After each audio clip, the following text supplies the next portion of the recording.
Despite the Greater Accra Regional Minister's pledge to restore 70% of streetlights to improve security, several major streets in parts of Accra remain unlit.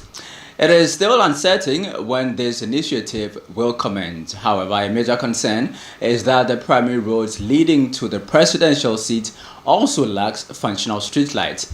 Fred Wu drove through the capital last night to evaluate the progress of the minister's commitment. More details in this report. 50 days in office. All the street lights yes, in not, Accra? not even all, but we'll make sure that majority, at least 70% of it should be yes. The clock is ticking fast. It's been exactly 32 days since the promise was made to brighten Accra's streets.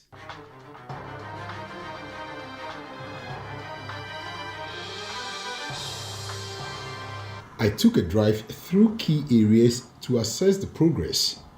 From Tesano to the N1, also known as George Walker Bush Highway, not a single street light was visible.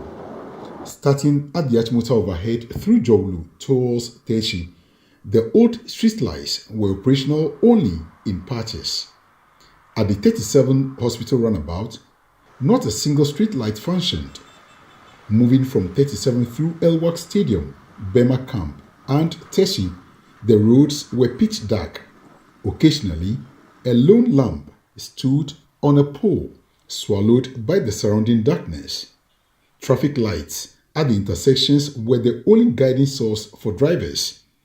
From Accra Mall through the Ghana Standard Authority to Legon, the problem persisted.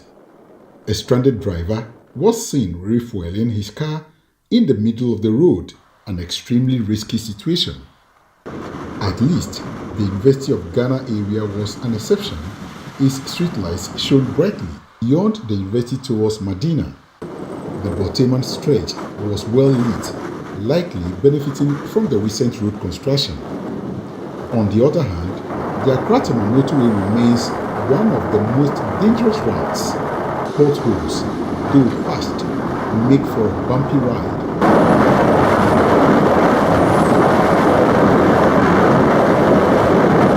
And the absence of streetlights adds to the risk. Given that the road is under contract for maintenance, the lack of lighting is a serious concern. Continuing from the Accra Mall through La Paz, still on the N1, the situation remained unchanged. Beyond La Paz to Malam Junction, where vehicles speed past, cattle roamed freely. Without bright headlights of passing cars, these animals could easily cause accidents. Some parts of the stretch had no lights at all. Security cameras installed along the road were engulfed in darkness, making them ineffective at night.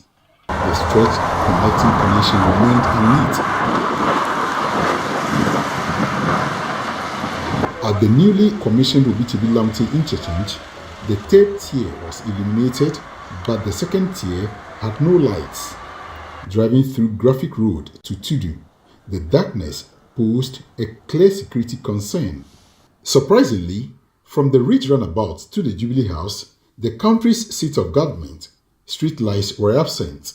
Were it not for the decorations marking Ghana's 68th Independence Day, the scene around the Jubilee House would have been dismal. With just 50 days to fulfill the promise of fixing 70% of Accra's streetlights, the goal remains ambitious. However, if achieved, it could significantly reduce crime and prevent incidents that thrive under the cover of darkness. Most of the principal streets we've driven on indicates that the street lights are yet to be installed on these major stretches across the capital Accra. It is one thing promising and another thing delivering on your promise.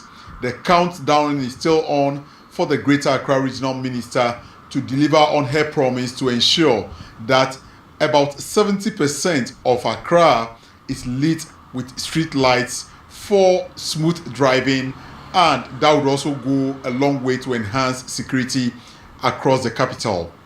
For Channel One News, I am Fred Duho.